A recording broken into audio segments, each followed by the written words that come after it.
Bismillahirrahmanirrahim. Assalamualaikum warahmatullahi wabarakatuh. Selamat sore, salam sejahtera untuk kita semua. Alhamdulillah, wassalatu wassalamu ala rasulillah wa ala alihi wa sahbihi wa man walah wa ba'd. Yang kita hormati, kita banggakan dan senantiasa kita doakan semoga Allah Subhanahu wa ta'ala selalu menganugerahkan kesehatan, kekuatan paripurna khususnya dalam menakhodai Badan Peradilan Umum ini yang kita hormati Bapak Direktur Jenderal Badan Peradilan Umum Bapak Haji Bambang Mianto. Yang kami hormati, kami banggakan seluruh keluarga besar Badilum, baik lingkungan para pejabat tinggi, tadi disebutkan di pengadilan tinggi yang tersambung seluruh Indonesia pada saat ini, dimanapun berada, semoga senantiasa diberkahi dan dimuliakan oleh Allah Subhanahu wa ta'ala, para ketua, wakil ketua, pejabat eselon 2, 3, dan 4, para ketua, wakil ketua, pengadilan negeri, dan seluruh keluarga besar Badilum tanpa kecuali. Bapak Ibu sekalian, ini pilihan yang istimewa hari ini Pak Dirjen, silaturahim kita, karena berlangsung di hari istimewa, di bulan istimewa, di waktu yang juga diisyaratkan istimewa dalam hadis Nabi, dan di tempat yang insya Allah istimewa. Bila bertemu waktu, tempat, dan orang yang istimewa, salah satu keistimewaannya juga yang bertambah, doa-doa itu agak cepat diijabah oleh Allah Subhanahu wa ta'ala. Nah, ini tidak cukup dengan amin ya. Kita cek dulu gitu ya, supaya syarat-syaratnya terpenuhi. Maka hari ini hari Jumat Sayyidul Ayyam, dalam catatan sejarah kita di umat Islam, Jumat disebut hari yang istimewa bukan sekedar namanya, tapi ada perjalanan historis yang membawa satu turunan makna yang secara filosofis ini memandu dan mengangkat kita menuju satu derajat keutamaan sebagai suatu umat yang baik. Saya ingin cerita sejenak Pak Dirjen dan Bapak Ibu sekalian untuk mengantarkan nanti pada inti dan makna pertemuan kita pada hari ini. Dulu di era-era sebelum Nabi Muhammad SAW diutus, masyarakat sosial di masa itu telah memiliki aktivitas yang disesuaikan dengan nama harinya. Jadi mereka memberikan nama pada hari berkegiatan itu berdasar hitungan angka, dan di situ pula kemudian mereka mengisi aktivitasnya dan menata kegiatannya. Hari pertama mereka sebut dengan nama Ahad, ya, dari kata wahid, al-ahad, hari yang pertama. Hari kedua mereka sebut dengan nama Al-Itsnain. Al-Itsnain itu diserap nanti ke dalam bahasa Indonesia menjadi Senin. Nah, itu dari bahasa Arab artinya dua. Hari ketiga itu ada Yaumut Thulatha dari kata Thalathah. Nah, diserap ke dalam bahasa kita menjadi hari Selasa. Ya. Hari keempat nanti ada hari Al-Arbi'ah, ya, dari kata Arba'ah, 4. Nah, diserap ke dalam bahasa kita menjadi hari Rabu. Ya. Nah, hari yang kelima itu ada hari Khamis, Yaumul Khamis, dari kata Khamsah, hari kelima. Diserap ke dalam bahasa kita menjadi hari Kamis. Nah, yang keenamnya ini menarik Bapak Ibu. Jadi tidak disebut berdasarkan angka lagi Pak. Kalau konsisten kan harusnya 1, 2, 3, 4, 5, 6 kan? Yaumus Sadis misalnya, hari yang keenam. Tapi mereka beri nama hari ke-6 itu dengan nama Yaumul Arubah. Yaumul Arubah, hari kumpul untuk berbangga-bangga, berpesta-pesta, hari untuk mengeluarkan semua rasa yang terpendam selama sepekan karena penatnya bekerja. Maka pada hari Ahad sampai hari Kamis, di situ menyebar semua beraktivitas dari gelap lagi ketemu gelap lagi. Dulu ada 3 profesi yang sangat terhormat di kalangan masyarakat pada waktu itu yang dikenal dengan nama jahiliyah. Pertama itu, izin Pak Ibu, ada yang disebut dengan golongan tajir. Nah, dia Hati-hati jangan salah makna nih ya. Nah, tajir itu pedagang. Ya, jadi disebut kaya itu karena dagang Pak, Bu ya. Dagang dia jamaknya tujar. Maka mereka biasanya dari hari pertama itu merantau itu, keluar dari daerah. Ada yang pergi kemudian ke daerah Yaman, ada yang pergi ke Syam, ya, ke Syria, ke Palestina, ke Jordan, ya. Maka nanti kisah itu diabadikan di surah Quraisy. Li'ilafi Quraisy, ilafihim rihlatash syita iwas saif. Jadi mereka biasa berdagang dari mulai Ahad keluar. Ya. Yang kedua, ada nanti golongan pujangga. Itu disebut syair namanya. Jamaknya syu'ara. Jadi mulai dari hari Ahad mereka turun ke lembah-lembah, cari inspirasi, bikin lirik-lirik yang nanti mereka akan kumpulkan jadi syair-syair yang diisi dengan musik. Nanti diabadikan kegiatan mereka ini di salah satu surat di Al-Quran, surah ke-26 dengan namanya surah Asy-Syu'ara. Surah para pujangga. Nanti dikisahkan di situ bagaimana kegiatan mereka. Saya agak cepat. Yang ketiga, itu ada dukun Pak. Bu. Ya, dukun tuh termasuk yang bergengsi dulu di masa itu tuh. Ya, jadi para pejabat, para pedagang, pebisnis itu seringkali menggunakan jasa dukun ya untuk mencapai posisi-posisi yang mereka inginkan. Maka mereka setiap hari Ahad, ya hari pertama sampai Kamis keluar hanya untuk menyusun mantra saja Pak. Keluar, kontemplasi, nyepi gitu kan, menepi maksudnya di satu tempat, nanti nyusun-nyusun puncaknya hanya untuk menuju di hari Jumat. Ya, yang kita sebut sekarang ini. Yang mereka beri nama dulu dengan nama Yaumul Arubah. Hari untuk berpesta, hari untuk berbangga, hari untuk menunjukkan kinerja dan mencapai strata tertinggi dalam kehidupan. Maka berkumpullah setiap akhir pekan ini semua profesi tadi termasuk dengan masyarakat di pusat-pusat hiburan. Namanya aswaq. Ada Suq Dumatul Jandal, ada Suq Uqadh, dan yang paling elit nanti ada pusat hiburan di bukit yang paling tinggi di samping Ka'bah, itu namanya Jabal Qubais. Yang kalau Bapak Ibu umrah itu, yang sekarang ada Istana Raja di atasnya, itu dulu pusat hiburan paling elit. Ya, yang punya kuasa, dia punya tempat di atasnya. Makanya kenapa sekarang ada istana di atasnya untuk menunjukkan ini yang punya kuasa, pegang pemerintahan di wilayah Arab sekarang. Maka kumpul di situ. Jadi kalangan pertama yang tajir tadi, tujar, setiap kumpul di atas bukit itu, pekerjaan mereka hanya berlomba menampilkan siapa yang paling sukses pekerjaannya. Yang paling banyak hartanya. Maka dimulai kemudian pesta, dihitung itu Bu. Si fulan harta sekian, si fulan harta sekian. Nanti yang hartanya paling tinggi, dia akan diangkat jadi hartawan terpandang dan berhak mengambil keputusan serta memberikan hukum di wilayah itu. Itulah diantara sosok yang kita kenal, ada Abu Jahal, Abu Lahab. Nanti Bapak Ibu yang Muslim, kalau umroh atau haji, kan ada Grand Zamzam ya. Di samping sebelah ke kiri itu setelah jalan ada Hotel Hilton yang lama, yang warna coklat. Itu di depannya ada toilet, di depannya tempat wudhu yang dihiasi ada kayak pohon-pohon warna hijau. Nah itu dulu tempat parlemen Quraisy, 100 orang berkumpul di situ dan di antara kalangan elitnya adalah orang-orang kaya yang memang paling banyak hartanya. Itu yang pegang pengaruh. Ya, bahasa kerennya sekarang oligarki lah ya.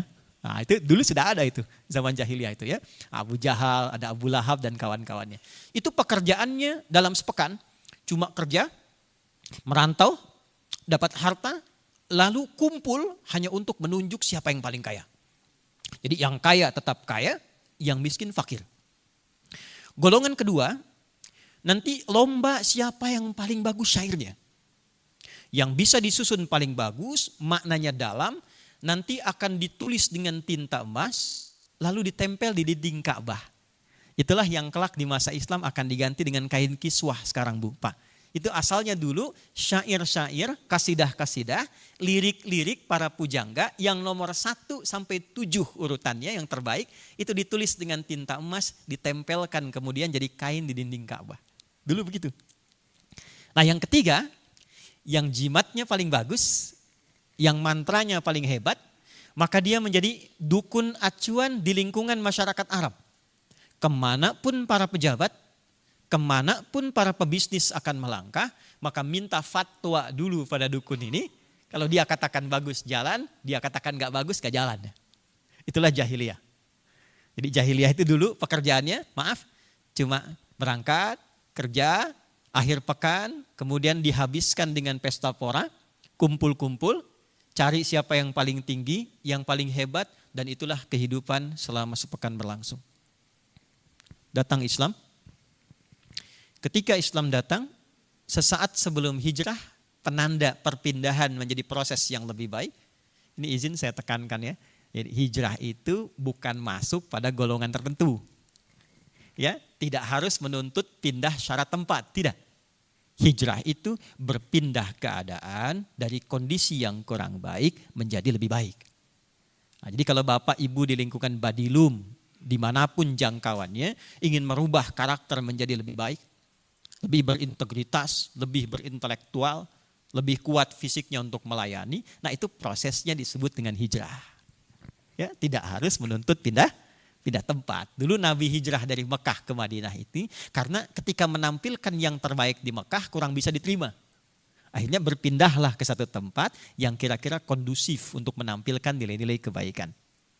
Nah, secara singkat, saat akan berpindah dari Mekah menuju Madinah itu, maka turunlah satu ayat yang merubah hari yang ke-6 itu dengan namanya, dengan pesannya dan seluruh makna filosofinya. Maka turunlah Quran surah ke-62 di ayat 9 sampai dengan ayat ke-11 yang isinya sampai sekarang kita praktekkan dan namanya kita cantumkan dalam kalender kita sekarang. Ya ayyuhalladzina amanu. Hei semua yang telah menyatakan diri beriman kepada Allah dan meyakini dengan keyakinannya tanpa paksaan. Nah, ini awas ya. Ini yang indah dalam Al-Quran itu, tak boleh memaksa orang untuk bahkan bisa mengenal, bahkan bisa memeluk Islam. La ikraha fiddin, lakum dinukum waliyadin. Makanya bahasa Qurannya indah. Hei orang-orang yang dengan kesadaran tinggi, tanpa terpaksa, engkau yakin dengan Allah, sehingga dengan itu engkau memeluk Islam. Idza nudiya lis-sholati mi yaumil jum'ah. Maka buktikan kebenaran imanmu itu, buktikan engkau berislam itu, salah satunya, perhatikan kalimatnya. Idza nudiya lis-sholati mi yaumil jum'ah. Hal pertama yang Allah berikan sebagai informasi penting, mengganti hari Arubah menjadi hari Jumat. Ini sebelum sholatnya nih Pak, Ibu ya. Ya, orang kalau disebutkan hari Jumat, sekarang yang viralnya itu, yang kuat ya, yang jadi perhatian itu sholatnya. Padahal yang pertama terjadi itu perubahan namanya. Nanti saya masuk ke esensi sholatnya itu ya. Nah, kata Allah, bagi orang Islam itu, setelah dia beriman, mesti memberikan keteladanan bagi orang-orang sekitarannya, menjadi pribadi yang lebih baik, termasuk dalam hal beraktivitas. Ketika orang-orang yang belum beriman itu di lingkungan dulu ya, kelihatannya arubah. Jadi tiap hari hanya kerja, capek, berangkat gelap, pulang gelap. Tapi hasil pekerjaannya hanya untuk kemudian disalurkan dalam bentuk pesta-pesta. Akhir pekan hanya pesta, kan? Akhir pekan hanya kumpul-kumpul. Karena dulu belum ada media sosial ya Bu, Pak. Jadi belum sempat bikin status itu. Ya. Jadi siapa yang paling hebat, paling tinggi. Nah, tiap hari begitu saja. Jadi maknanya tidak lahir. Jadi yang fakir tetap fakir, yang kaya tetap terangkat. Kata Allah, orang yang sudah beriman, dia merubah karakter dirinya dengan sifat-sifat Jum'ah. Nah, pertanyaannya apa itu Jumat?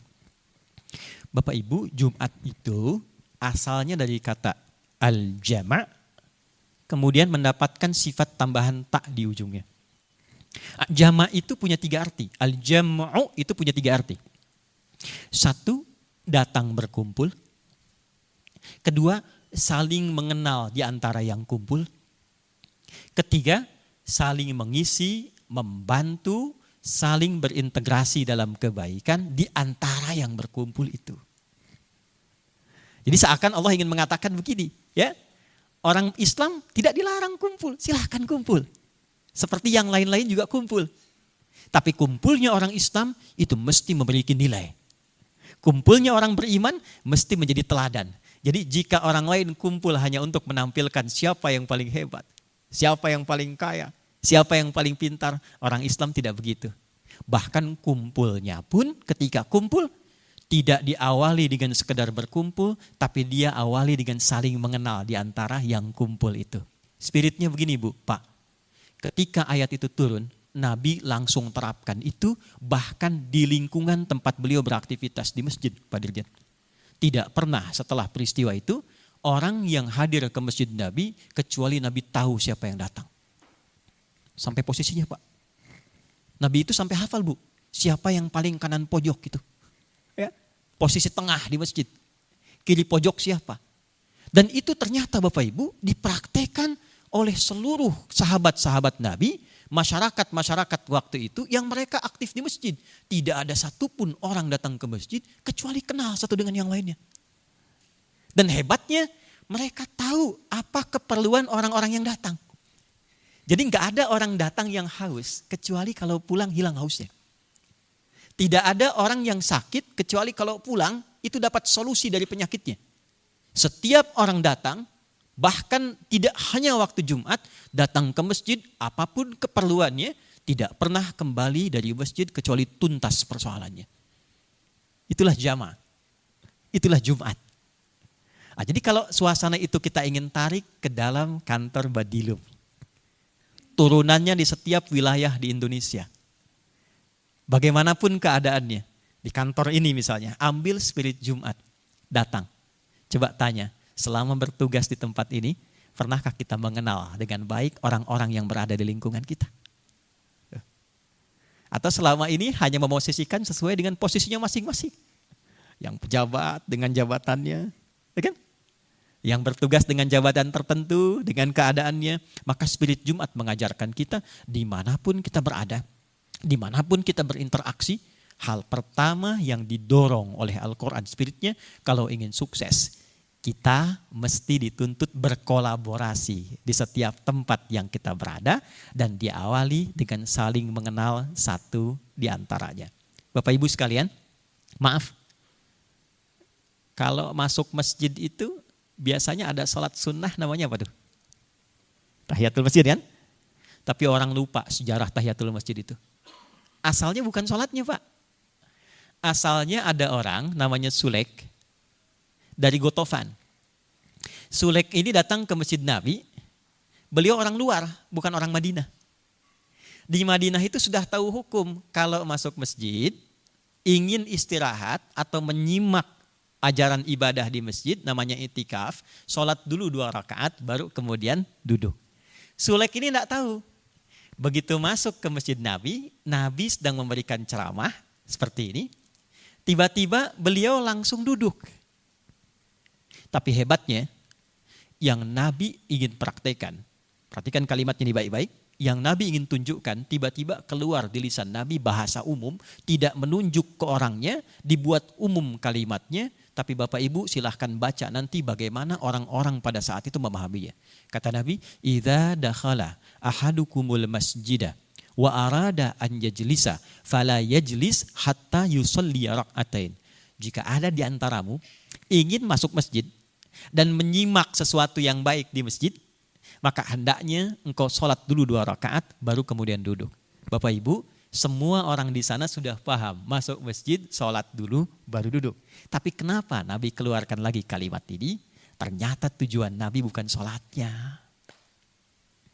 Tujuan Nabi itu untuk melihat itu ada tamu kita yang datang, siapa itu? Coba kamu cek, kamu lihat itu. Ya, kamu simak itu. Ternyata yang penting Nabi tekankan itu bukan sholatnya.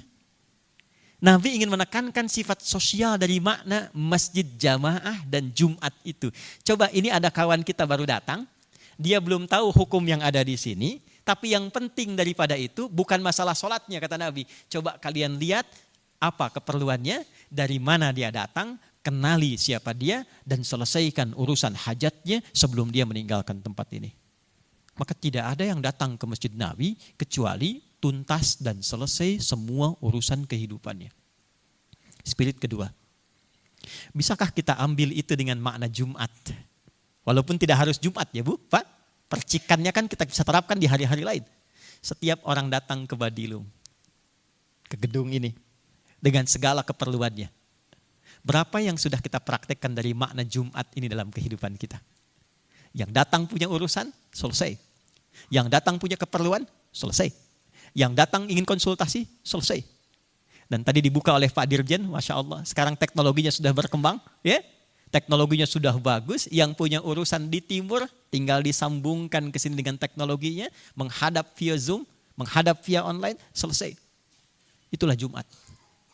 Itulah Jumat. Jadi bagi orang Islam, bagi orang yang beriman, itu seluruh ajaran dalam agamanya, Bapak Ibu sekalian, bukan hanya sekedar bacaan, bukan hanya sekedar gerakan, tapi semua bahkan nama yang melekat di dalamnya, itu ada maknanya. Yang kalau kita praktekkan dalam keseharian, apapun itu, pasti pada akhirnya ada kesuksesan dan kebahagiaan yang kita raih di setiap lini kehidupan yang kita praktekkan. Nah ini yang saya ingin berikan pengantarnya dulu dalam spirit Jumat. Kenapa sepekan sekali kita dikumpulkan ke masjid untuk yang laki-laki? Untuk para ibu berkumpul di tempat masing-masing di waktu asar menjelang maghrib, ini kebiasaan Sayyidah Aisyah, untuk mengevaluasi perjalanan hidup dalam sepekan itu. Jangan-jangan selama ini hanya kerja, berangkat gelap, pulang gelap, tapi tidak ada makna tinggi yang dihasilkan di balik itu. Kita hanya hitung-hitung, menghitung potensi jabatan, menghitung potensi berapa yang dikumpulkan, menghitung potensi apa yang bisa kita raih, ya, tanpa kita nikmati apa yang telah kita dapati. Maka setiap pekan dikumpulkanlah di Jumat itu untuk mengembalikan visi dan misi kehidupan kita supaya berjalan dengan lebih baik dan istimewa. Nah itulah Jumat.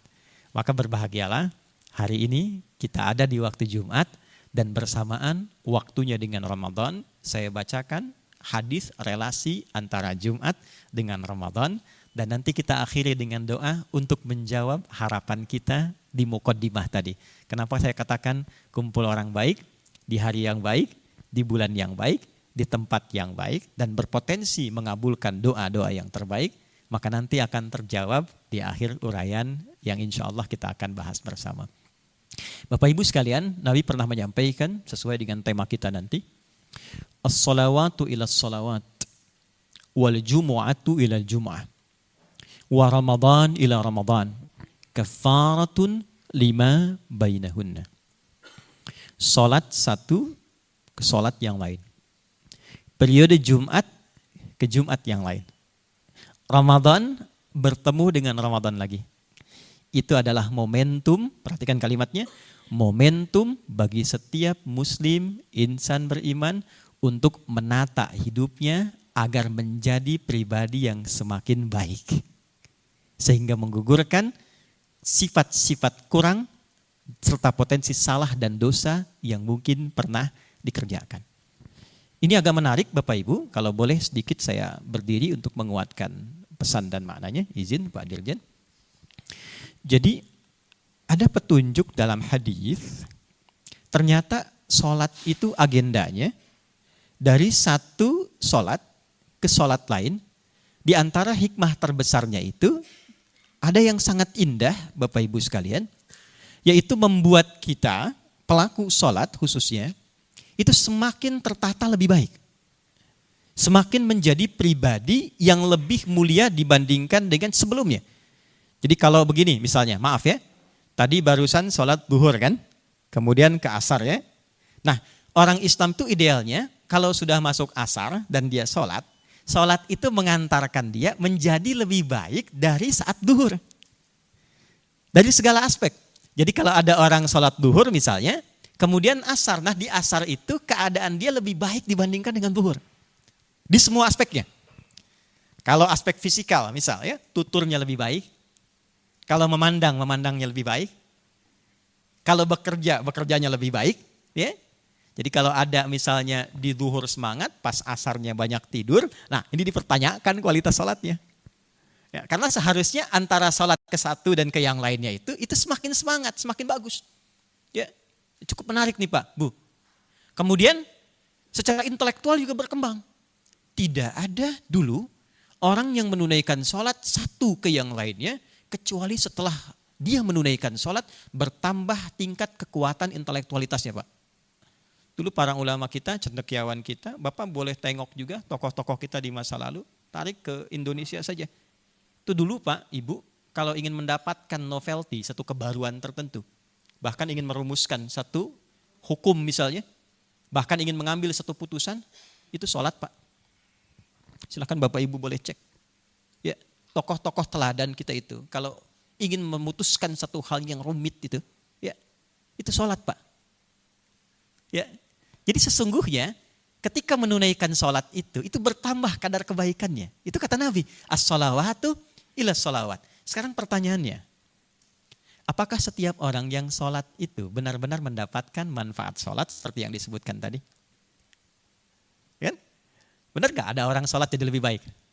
Inna sholata tanha anil fahsya wal munkar. Betul gak setiap orang sholat itu tercegah dari potensi-potensi buruk? Kan cuma 2 potensi buruk itu. Kalau bukan fahsya, dari syahwat, ya, maaf, kata-kata jorok, kotor, pornografi, porno aksi, LGBT, perzinaan, zina sampai kaget tuh di belakang dia. Nah, itu fahsya itu. Itu fahsya, nggak apa-apa Pak, santai aja ini. Nah, yang kedua mungkar itu. Ya, mungkar itu perkara yang diingkari hati, nafsu perut dan akal. Maaf ya, mencuri, merampok, korupsi, menipu, bikin hoax, saling bertikai, membunuh dan sebagainya, itu mungkar. Sekarang kita cek ya, mungkin Bapak Ibu yang tahu kasusnya itu. Dari sekian jejak kasus yang Bapak Ibu tangani, orang-orang bermasalah. Saya tanya itu, mereka sholat gak itu? Hah? Yang muslim itu. Yang unik kadang kalau pas masuk mahkamah pakai peci malah kan? Hah? Perempuannya pakai jilbab gitu kan? Biasanya gak pakai peci sekarang. Ya, biasa gak pegang tasbih gitu kan? Ya. Menariknya, orang-orang yang seringkali terlibat masalah, ternyata kalau dilihat juga kesehariannya, ya kita lihat ada yang menunaikan sholat. Lalu masalahnya di mana? Sederhana, Al-Quran sudah menganalisis ini sejak awal perintah sholat diturunkan. Ya, perhatikan kalimatnya, boleh jadi yang menunaikan sholat itu tidak serius, tidak sungguh-sungguh dalam menunaikannya, di antara pesan kesungguhan itu bahkan tidak mengetahui, tidak paham apa yang dikerjakan dan dilakukan dalam sholatnya. Coba saya tanya sebentar aja kita yang sekarang menunaikan sholatnya, kalau urusan pahala ditunaikan dari awal sampai akhir benar, itu pahala dapat. Tapi kalau kita ingin mendapatkan manfaat sholat dalam kehidupan kita dalam konteks di dunia ini, pesan-pesan moralnya, maka pemahaman terhadap apa yang kita kerjakan dan kita bacakan itulah yang mengantarkan kita pada kondisi yang lebih baik ketika kita mampu mengamalkan itu. Tanyakan pada diri kita masing-masing. Dari sekian bacaan sholat yang kita kerjakan, berapa persen yang diketahui? Dari sekian gerakan sholat yang kita lakukan, berapa persen dipahami?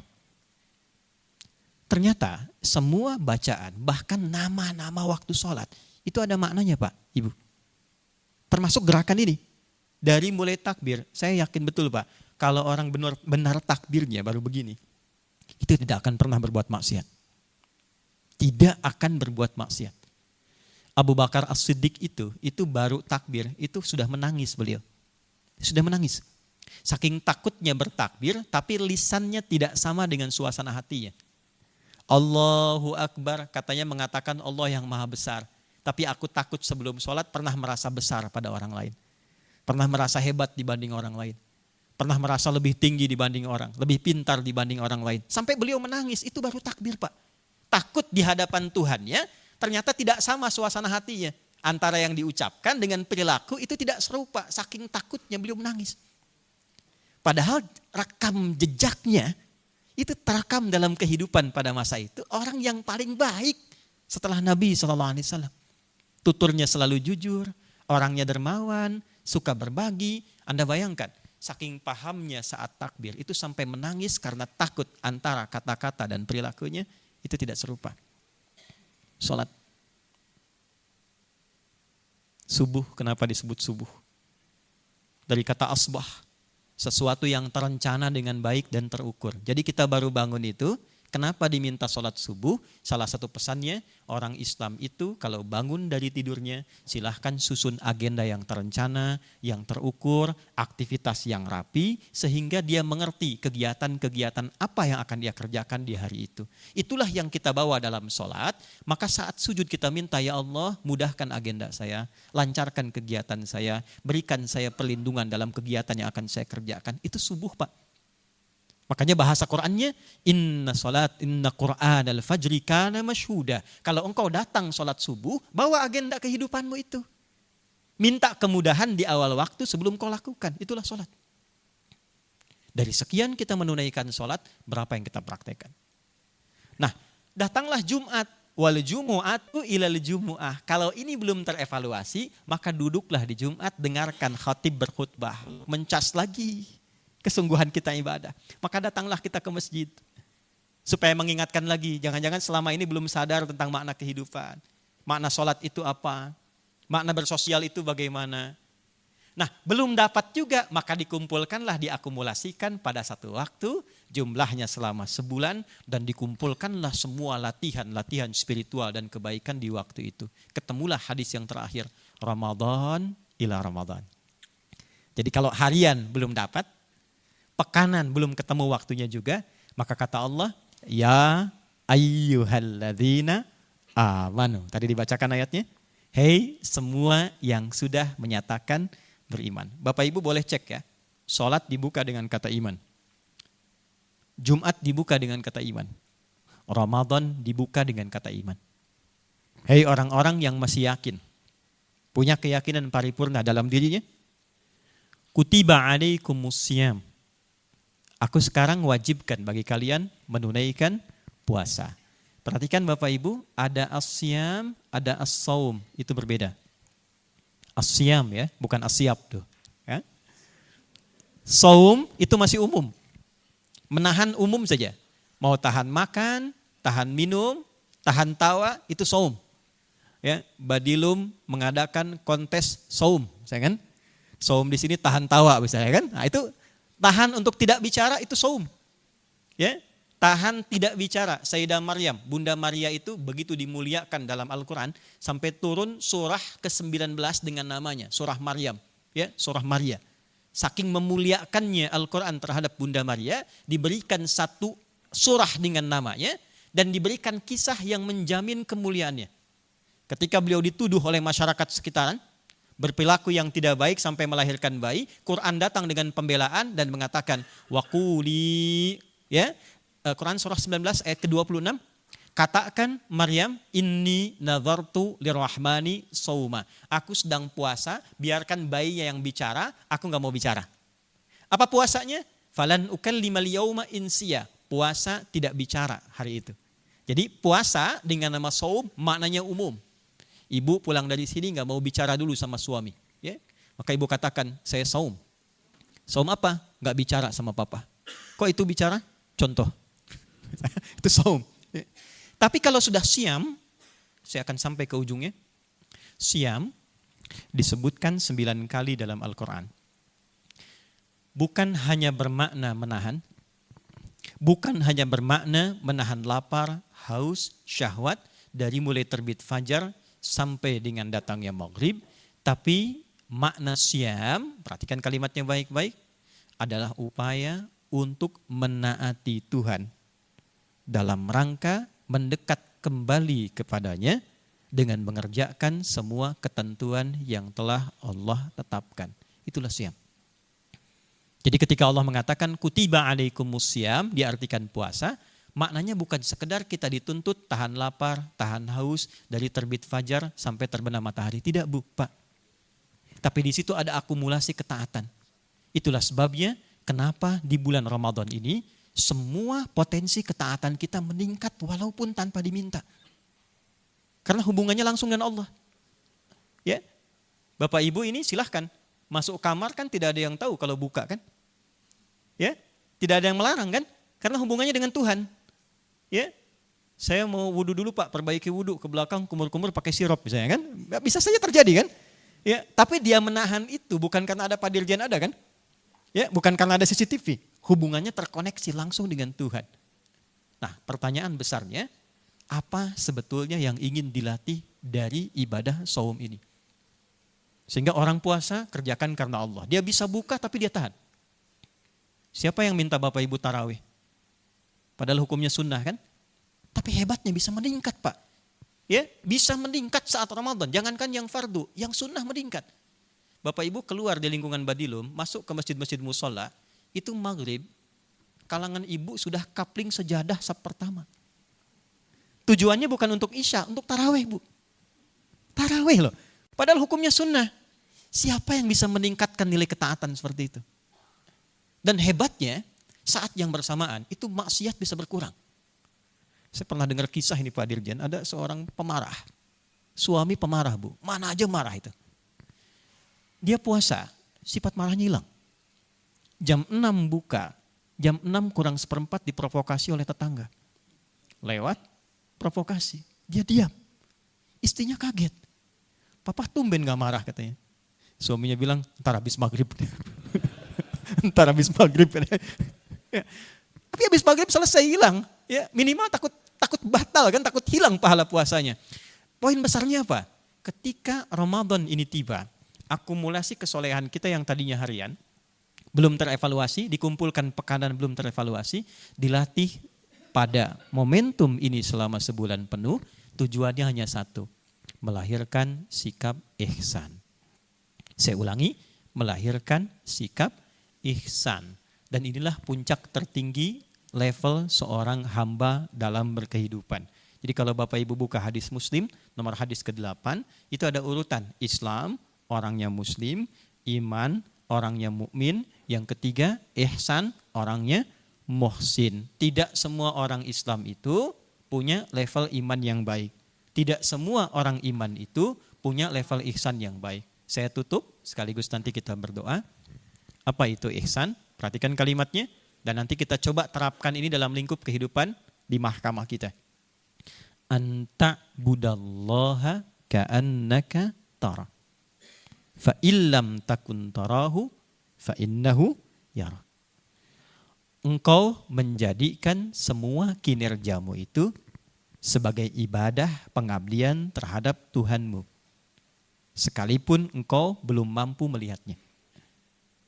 Tapi engkau meyakini dalam menunaikan tugasmu itu, Allah selalu mengawasimu. Puncak tertingginya Bu, Pak, puasa itu melatih supaya kita merasa punya Allah. Ini yang sekarang jarang dimiliki orang Islam saat ini. Puasa melatih kita untuk merasakan kita punya Allah. Jadi kalau sudah merasa punya Allah Pak, Ibu, masalah sebesar apapun karena kita merasa punya Tuhan, akan jadi kecil. Puncak orang kalau sedang punya masalah itu kan berdoa kan? Berdoa itu kan mengoneksikan diri kita dengan Allah kan, dengan Tuhan. Nah kalau kita sudah merasa punya Tuhan, selalu terkoneksi dengan Allah, itu semua persoalan apapun yang besar jadi kecil. Kasus seberat apapun jadi ringan. Nah puasa itu melatih kita supaya kita bertuhan, merasa punya Tuhan. Dan puncak tertinggi seseorang disifati punya Tuhan itu, ketika dia beraktivitas dimanapun, dia merasa diawasi oleh Tuhan. Jadi kalau sudah ini kita bawa dalam kehidupan, kita nggak akan berpengaruh CCTV diletakkan dimanapun. Bapak kerja di depan meja kantor, persis di depan mejanya ada CCTV, tidak akan berpengaruh selama Bapak merasa punya Tuhan. Selama Ibu merasa punya Allah. Kenapa? Karena sadar Tuhan mengawasi saya dan itu puncak pengawasan tertinggi. Kenapa ini penting Pak? Puasa penting dalam konteks ini pada nuansa kekinian. Karena sekarang eranya berubah, eranya terbuka. Era disrupsi, 15 abad yang lalu Nabi sudah ingatkan. Perhatikan kalimat ini. Yushiku alla taqumas sa'atu. Saya berikan terjemah bebas. Nanti akan terjadi perubahan era di kehidupan masyarakat. Hatta tadharal fitanu, menjelang ke ujung-ujung kehidupan, wa yakthural kadhibu, akan muncul perubahan era kehidupan di masyarakat. Maaf, nanti fitnahnya akan makin banyak. Manipulasinya makin banyak. Masalah di kehidupan masyarakat makin kompleks. Perhatikan kalimat ini. Tatakarabul aswaqu wa yatakarabuz zamanu. Akan terjadi percepatan digitalisasi sehingga segala hal mudah diakses, pasar mudah diakses, dan waktu terasa sedemikian singkat. Setahun seperti sebulan, sebulan seperti sepekan, sepekan seperti sehari, sehari seperti sekilatan. Ini nyata Bu, Pak, hadis sahih, bukan dikarang-karang. Di masa-masa seperti itu, semua keadaan serba terbuka, karena eranya terbuka. Semua serba merasa terpantau. Saya ceramah terpantau, semua orang bisa koreksi. Ketika saya menyampaikan ceramah, jangankan yang di sini, yang di Amerika memberikan pendapat. Yang di Inggris memberikan pandangan. Ya, ada yang memberikan koreksi, ada yang memberikan masukan, ada yang memberikan komentar. Semua eranya akan terbuka. Kiai, ustadz diamati. Tentara diamati. Polisi diamati. Hakim diamati. Semua serba terbuka. Jadi semua akhirnya serba pilihan Pak. Bapak mau bekerja yang baik akan diamati, bekerja buruk pun akan terlihat. Maka orang-orang yang terlatih dengan sifat ihsan, yang terbiasa diawasi oleh Tuhan, merasa dipantau oleh Allah, dia sudah akan kebal dengan pengawasan manusia karena merasa mendapatkan pengawasan dari puncak tertinggi. Jadi sebetulnya puasa itu mengantarkan kita pada posisi yang paling terhormat. Bukan hanya menyambungkan diri kita dengan pengawasan Tuhan, tapi mengangkat martabat kita dengan menghasilkan kinerja yang terbaik. Sekarang Bapak diawasi pimpinan aja jadi bagus kan? Ibu ya? Sekarang bagaimana orang yang merasa diawasi oleh Allah? Pasti akan keluar performa yang terbaiknya itu. Nah ternyata spiritnya apa? Ketika kita punya sifat ihsan, kita pasti akan memberikan yang terbaik yang kita miliki. Bapak Ibu saya, kita kalau lulus puasa ini, Anda ditempatkan dimanapun, Anda akan memberikan yang terbaik yang Anda miliki. Anda ditugaskan di pengadilan negeri A, Anda berikan yang terbaik yang Anda punya. Karena punya sifat ihsan. Anda diangkat jadi hakim tinggi, Anda berikan yang terbaik yang Anda punya. Kemampuan intelektualnya, kemampuan spiritualnya, kemampuan fisikalnya. Karena kita merasa punya sifat ihsan. Pertanyaannya, sampai hari ke-14 ini, dari sekian banyak ritual puasa yang telah kita lalui. Siangnya, malamnya, berapa dari episode perjalanan sampai hari ke-14 ini yang menghadirkan suasana kebatinan kita bahwa kita sudah terkoneksi dengan Allah dan sudah merasa punya Tuhan dan diawasi setiap tindakan dan perilaku kita. Itulah integritas tertinggi yang dimiliki seorang hamba yang diberi nama dengan integritas Rabbani. Anta'budallaha ka'annaka tarah fa illam takun tarahu fa innahu yarah. Jadi ihsan itu bukan hanya diartikan spiritual Pak, Ibu. Ya, tapi juga dia memiliki karakter kinerja. Bapak Ibu boleh cek deh ya, kesuksesan terbesar. Banyak fase dialami dulu di masa-masa hidup Nabi, itu rata-rata bulan Ramadan. Yuk di masa kita, kemerdekaan proklamasi berlangsung pada bulan apa? Ramadan. Ya, saya tidak ingin cocok logi ya. Wah ini mentang-mentang Ramadan dicocokkan itu. Bukan itu poinnya. Yang ingin saya katakan, dulu itu kan pada puasa Pak. Coba lihat di Rengas Dengklok itu. Ya, catatan orang-orang yang mendokumentasikan, sahurnya pakai apa. Itu masih sahur seadanya Pak. Dan dalam konteks menunggu sahur itu masih bisa bikin naskah proklamasi. Itu. Masih bisa merumuskan sesuatu untuk kemaslahatan negeri. Itu yang mau saya katakan. Jadi spirit puasa itu bukan menjadikan kita ya semakin pengen waktunya sebentar, semakin banyak mengamalkan amalan tidur, ya masuk kantor cari musola gitu kan. Hadis palsu yang diamalkan kan? Ya, syamus shaimi ibadatun ya, tidurnya orang puasa adalah ibadah. Hadis palsu itu. Ya, walaupun tidak salah, tapi puasa meningkatkan kinerja.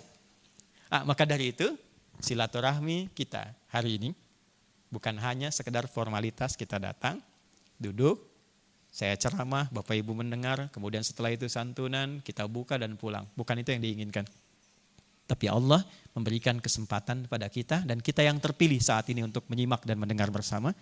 Semoga apa yang kita harapkan di awal hari ini hari baik, di tempat yang baik, dalam suasana yang baik, memberikan harapan-harapan kebaikan sehingga setelah pertemuan ini kita kembali ke tempat masing-masing, yang pulang ke rumah jadi ayah yang ihsan.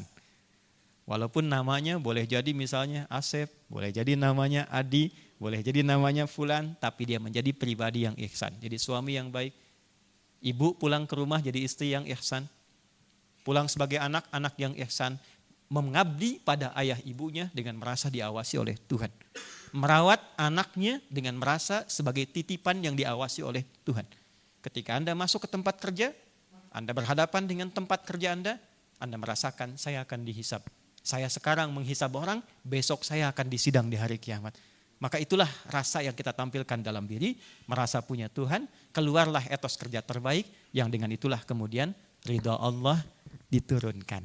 Itulah yang menjadikan, saya tutup dengan hadis, man shoma ramadhana imanan wahtisaba ghufira lahu ma taqaddama min dzambi. Siapa yang menunaikan puasa Ramadan dengan benar, dilakukan dengan dasar imannya, ihtisaba, dia tulus untuk mengevaluasi dirinya, ghufira lahu ma taqaddama min dzambi. Allah akan berkenan menggugurkan seluruh dosa-dosa yang pernah ia lakukan selama hidupnya.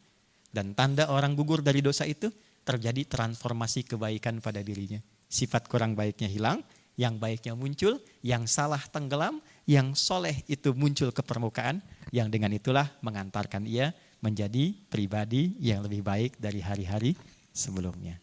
Nah, saya kira inti materi kita itu yang bisa disampaikan Bapak Ibu sekalian, mengisi waktu kita saat ini. Tapi saya ingin tegaskan ini ya, satu, gugur semua dosa kecuali utang ya. Ya, utang tetap harus dibayar itu ya. Ya, karena ini ulama hadis kasih catatan, jangan sampai salah menyimpulkan ya. Dosa aja udah hilang apalagi utang kan? Tidak ya, utang tetap harus dibayar. Saya kira itu yang bisa saya berikan dalam penekanan di kesempatan sore hari ini. Kalau waktunya barangkali sudah dekat ke waktu-waktu agenda berikutnya, kita akan akhiri dengan doa. Mudah-mudahan dengan doa ini Allah mengabulkan keinginan-keinginan terdalam yang kita miliki. Nah, sebelum berdoa, saya ingin menyambung, karena biasa kalau saya ketemu Pak Badilum nih sahabat kami, saya selalu tanya, Pak, berapa musola yang sudah ada? Berapa kemudian teman-teman yang halakoh yang kumpul ya?